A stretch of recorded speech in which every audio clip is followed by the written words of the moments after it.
Hi there, in today's video we are going to create a new distributed case 6 test workflow. To do that, log into your Testkube account and navigate to the workflows tab and then click on add a new test workflow. When I click on it, they will be shown 4 different options. We will choose start from an example. Here you will see different types of test workflows that you can create. We'll click on parallel executions and then we'll choose distributed case 6. The moment you do that, the spec file will be updated right below it. So you can see metadata including the name.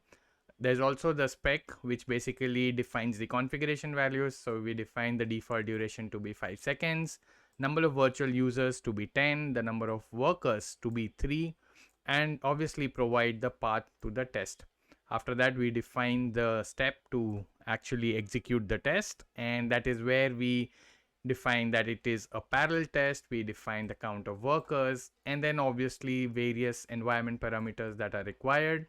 We also configure the resources, so we define the CPU and memory, and then obviously the run command to execute the actual test. So now let us go ahead and create the test workflow instead of creating and running it.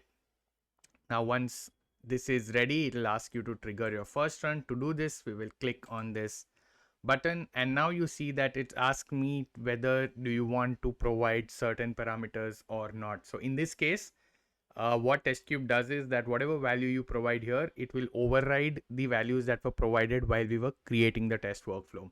So here we will provide the duration as 10 seconds. We will update the number of virtual users to, let's say, 15, and we will update the number of workers to 5. Now once I do this and click run, it will now run the distributed case 6 test workflow with the updated values that we have provided. So now you see the workflow is executing. There are 5 workers here. I can click on this to get more details on each of them as to what's happening.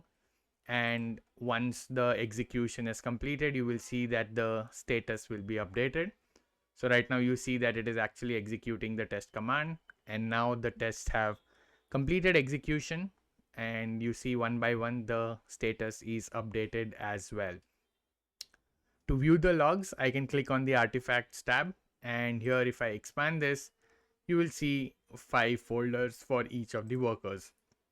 I can click on any worker to view the actual execution report, and this is what it has created. So this is the report that is generated based on the execution, and similarly I can get it for all the other workers as well.